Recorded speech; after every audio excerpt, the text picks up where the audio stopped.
It wasn't until I was locked into the middle of writing the third part of the story that I realized I never went into detail as to why I'm doing this. So I just want to clear the air before I continue. I promise I will not take up too much more of your time. I'm a professional journalist and got my doctorate from California University, Cal U as we call it. But this is California, PA, not the state. I was working freelance for about 3 years and made some decent money, but still had to keep a steady job on the side. I worked until I had enough in my savings and decided I wanted to go back to school to study psychology. It was during this time that I recalled the events with Selena, due to a lecture my professor gave the class on how some psychopaths don't know the difference between right and wrong. A lot of cases were due to the assailant's upbringing, and how they were conditioned to see things through a different, albeit more morbid filter than most people.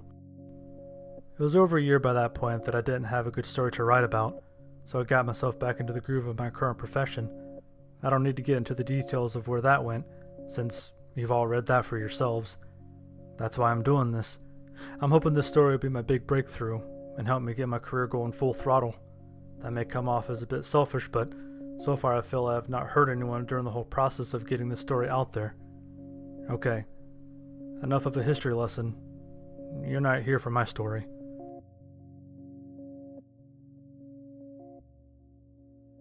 The punishment. Do you guys remember Mrs. Redfield? She really was a good teacher. Just the kind of person who was meant to work with kids. One of those rare kind who are almost never found in her profession. She was the last person anyone would suspect of doing what she did. I will admit that Selena was a horrible person. The kind that you wouldn't even know how to make suffer for what she's done because nothing may have seemed good enough for her. It was 2 weeks into May, and my class were more excited than others because not only were we getting out of school soon, but we were seniors. Our time in that cesspool of youth was almost over. Everyone seemed to be in high spirits, and this was the time of year when Mrs. Redfield would slack on protocol and let us do whatever we wanted during PE, which did still happen that year, but something was off. Mrs. Redfield, even though she tried to carry herself as the jovial person she always was, seemed drastically less enthusiastic than normal. It was hard to tell at first, but I noticed little telltale signs. Usually she didn't mind talking to the students individually while everyone else did their thing, and would shoot the bullshit with anyone who wanted to lend an ear. As long as it wasn't raining, she would let us go out into the football field, that's where we were that day, with a large supply of gym equipment, and let us go crazy. A rope for a tug of war, various sets for racket games, kickballs, softballs, soccer balls. You get what I mean. While everyone was having fun, I could just tell something was missing. Kind of like the feeling you get when the weather suddenly drops in temperature. You may not have been paying attention, but it catches you off guard. I just brushed this thought away, thinking it was just all of the excitement I was feeling. Since I was a loner and none of my friends were in the class, I decided to find a game that I could play by myself. All I could find were horseshoes, but that's too boring. Then I remembered we had this tennis court right next to the field, so I decided I would hit a ball against the wall for the whole class. I gathered a racket and a couple of tennis balls, then made my way to the court when I saw Mrs. Redfield sitting halfway up the bleachers. That's when it hit me. The one thing that didn't feel right that day was that I didn't hear Mrs. Redfield talking animatedly with any of the students. Sure, it was something that I just unintentionally blotted out during classes, much like refrigerator noise, but this is something I instinctively expected to hear so regularly. Even though I never necessarily heard Mrs. Redfield, her voice still had a way of filling the air, whether you were aware of it or not. I looked up at her and she had her head in her hands, her body hitching up and down. I couldn't hear her, but it's not hard to tell when someone is crying. I felt bad and wondered what the problem could be, but knowing there was nothing I could do, I tried to forget about it and went to the tennis court. Other than Mrs. Redfield's odd behavior, things continued with a monotonous pace at EF, but with a little more spark in the air than usual. Since graduation was right around the corner, I, on the other hand, was a little more bored than usual because the few friends I had were skipping days at school. I once confronted one of them about this, and all they did was lift their palms in the air and asked, "What are they gonna do? Suspend us?" 3 days away from graduation, Mrs. Redfield had to cancel PE during the day and reschedule the class for after school. This didn't make a whole lot of sense to any of us, but due to so many students skipping out, we were informed that up until graduation it was mandatory that all students showed up for all classes, or they'd have to face summer school if they wanted to get their diplomas. My old school had a funny, if not sometimes unethical way of doing things. As predicted, Little Miss Perfect, Selena, didn't show up for gym class in the after hours of school. However, her friends were there. I didn't give it much thought when I first saw them there because I'm so used to having class with them, but then I remembered the circumstances we were under and realized something was amiss. Selena's friends were obedient dogs who went everywhere with her. There was no way in this reality that Selena would stay at school any later than she felt she needed to. If she wanted to cut class, then that meant she automatically spoke for everyone else in the tight-knit community. I didn't necessarily care, but still thought it was out of character for them to be without their ringleader. Since I had no friends to talk to, I just stood idly at the bleachers waiting for class to start. Mrs. Redfield was late, and by that time I realized I had to take a piss, so I headed off to the boys' locker room. When I got there, I saw that grocery bags were taped over every single one of the urinals. I'm sure any guy reading this knows that's what maintenance does when a toilet is out of order. This was suspicious, considering they weren't covered about a half an hour ago. This would have been a nice prank by the graduates, but whoever did this was late to the party. But my bladder was beginning to have trouble holding the floodgates, so I went to one of the toilets in the stalls. There were 5 stalls, and I tried opening the first one. No luck. More childish pranks, I figured, so I tried the next one, and that one wouldn't open either. As I was beginning to become aggravated, tried the stall in the middle, and it swung open. The toilet seat itself was missing, and was replaced by a bucket that was hanging over the bowl. Someone was really going out of their way for a dumb joke, and the smell of the waste that already filled over a quarter of the bucket was horrible. But I didn't care. I emptied my bladder in the bucket and dashed back to the gym. When I returned, I went about keeping myself at the bleachers. There was still no sign of Mrs. Redfield, so I did one of my favorite pastimes and just eavesdropped on nearby conversations.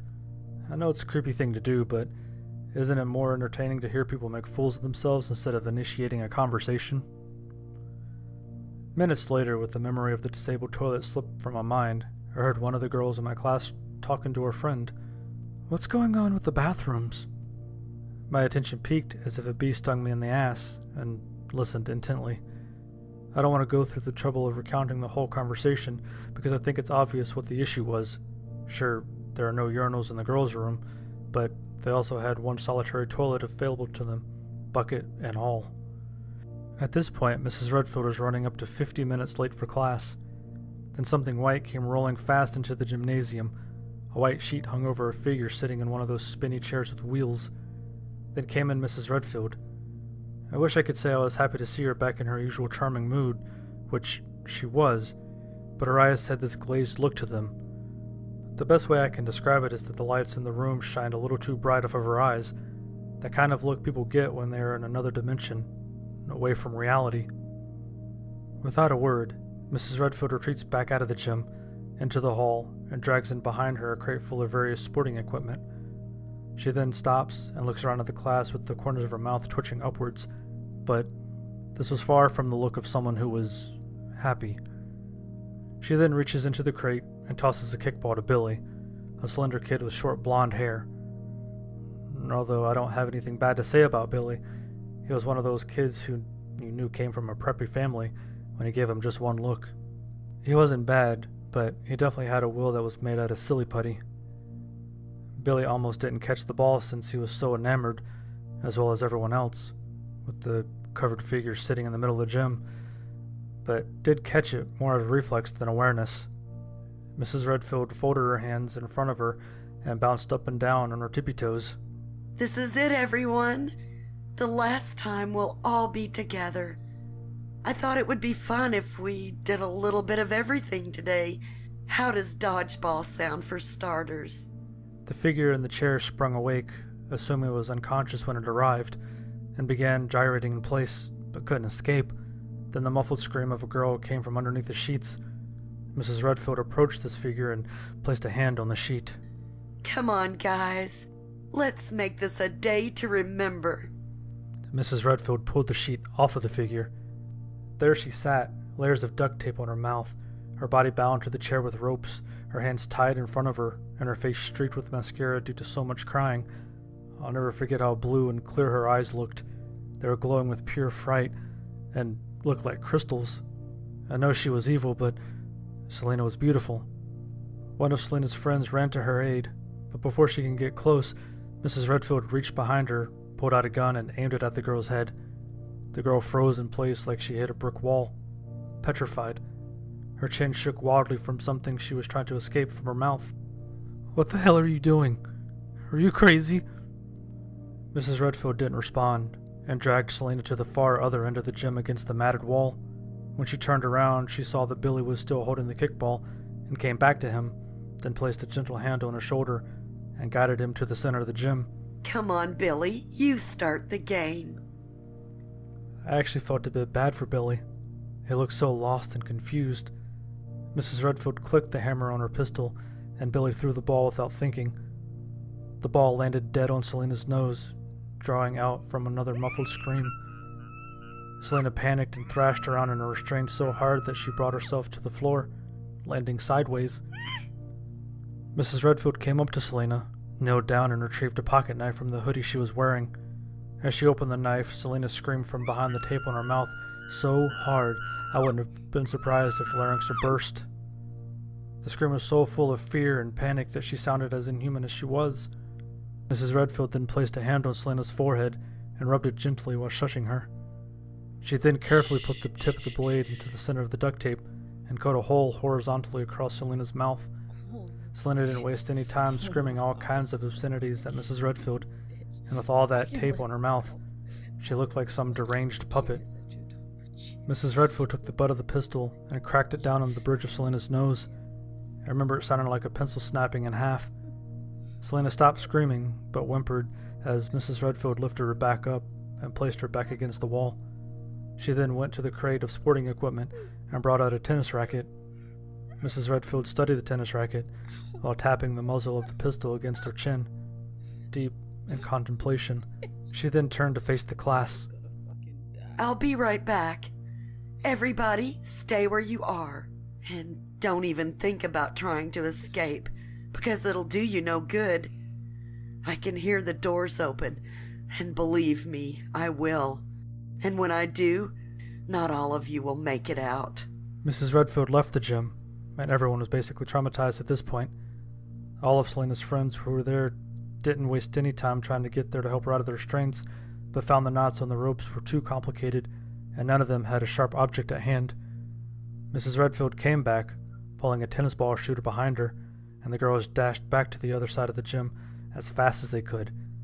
Mrs. Redfield had no response to this, and set the tennis ball shooter in front of Selena, approximately 8 feet away from her. She then plugged it into an outlet behind the nearest bleachers and powered it on. Each ball hit Selena dead in the face, further causing more damage to her broken and bleeding nose. Mrs. Redfield stood against the wall, pulled out a cigarette from behind one ear, and lit it up. She took her sweet time smoking it too. Then when she was finished, she turned off the machine and snuffed out the cigarette butt on Selena's cheek. Her face was so coated with tears and sweat that I could hear the ash sizzle against her skin. When Mrs. Redfield stood upright, the lights in the gym reflected off of something metal hanging off the back of her pants. They were handcuffs. Mrs. Redfield proceeded to take out her pocket knife and freed Selena from her restraints, but left her hands bound. Selena, too dazed and weak to fight, let Mrs. Redfield drag her to the wooden climbing frames that were behind where Selena was sitting off to the left of the matted wall. Mrs. Redfield knocked Selena down to the floor, fastened one of the cuffs around the ropes on her wrists, and shackled her to one of the lower bars on the frame. After this task was done, Mrs. Redfield reached down and pulled off Selena's pants, exposing her bare rectum. Miss Redfield looked at Selena studiously, tilting her head like a curious dog. No underwear. Not a surprise. "This is so fucked," said one of the boys. I think his name was Brandon. Mrs. Redfield turned on her heel and looked Brandon right in the eye. I'm sorry. Is there a problem? "Why are you doing this?" Don't be a hero. Not for those who are beyond saving. Mrs. Redfield went back to the sporting goods crate and retrieved a plastic peg along with some horseshoes. She then went back to Selena and wedged the peg deep into Selena's anus. Selena let out an ear-piercing cry and patted her legs up and down in the air like a child throwing a tantrum. Let me go! I can't take it anymore!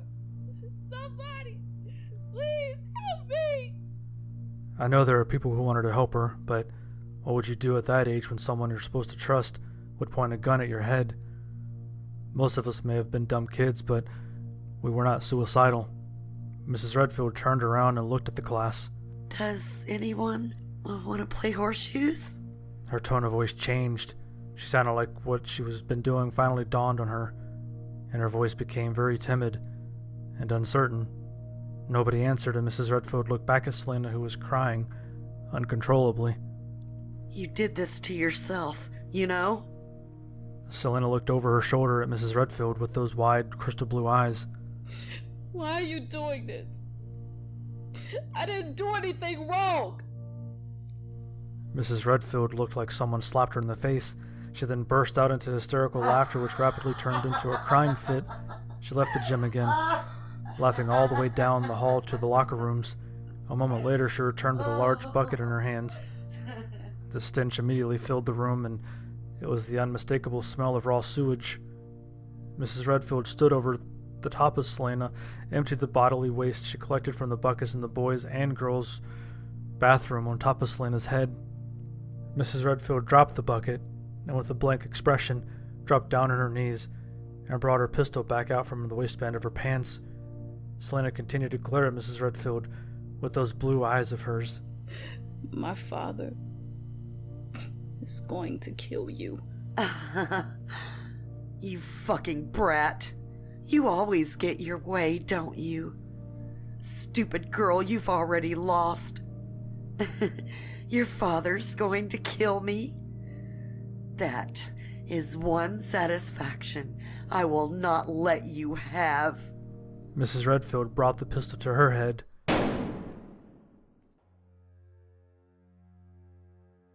Aftermath. I want to make it clear that Mrs. Redfield was a good woman, and was probably the best teacher that Elizabeth Ford had ever seen. She was unquestionably the last person anyone would have expected of causing harm to anyone. It wasn't until they interviewed her family on the news that I found out what made her snap. Before Mrs. Redfield got into teaching, she was a secretary worker at a steel mill factory a few towns from where I live. She had an 8-year-old daughter at the time and was a single mother.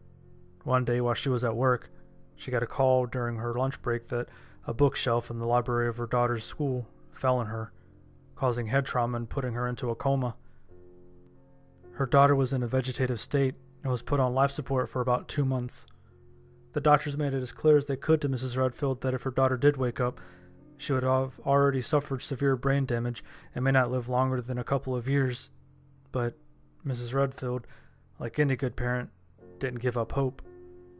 Finally, her daughter did wake up, but at the same time, she wasn't there. The doctors and Mrs. Redfield worked with her as much as they could until they decided she was healthy enough to go home, but not without assisted living. One night, about a month after Mrs. Redfield had her daughter home, she could see her daughter's condition was worsening. She took it upon herself to put her daughter out of her misery and put a pillow over her face. I don't know how Mrs. Redfield got away with it, but at the same time, I don't blame her for what she did. It wasn't long after that event that Mrs. Redfield contemplated suicide and almost carried it out one night until she heard something outside of her door. She opened the door and saw a kitten sitting there on the welcome mat, staring up at her. What struck Mrs. Redfield about this cat was that it had the same green eyes that her daughter had, and the cat was female. I know that means next to nothing, but Mrs. Redfield was a superstitiously religious woman, so she got in her head that this kitten was the reincarnation of her daughter. Mrs. Redfield took the cat in and raised it as her own. Things were fine for several years, but Mrs. Redfield lived in a rural area, the kind of place where there were more trees and less neighbors.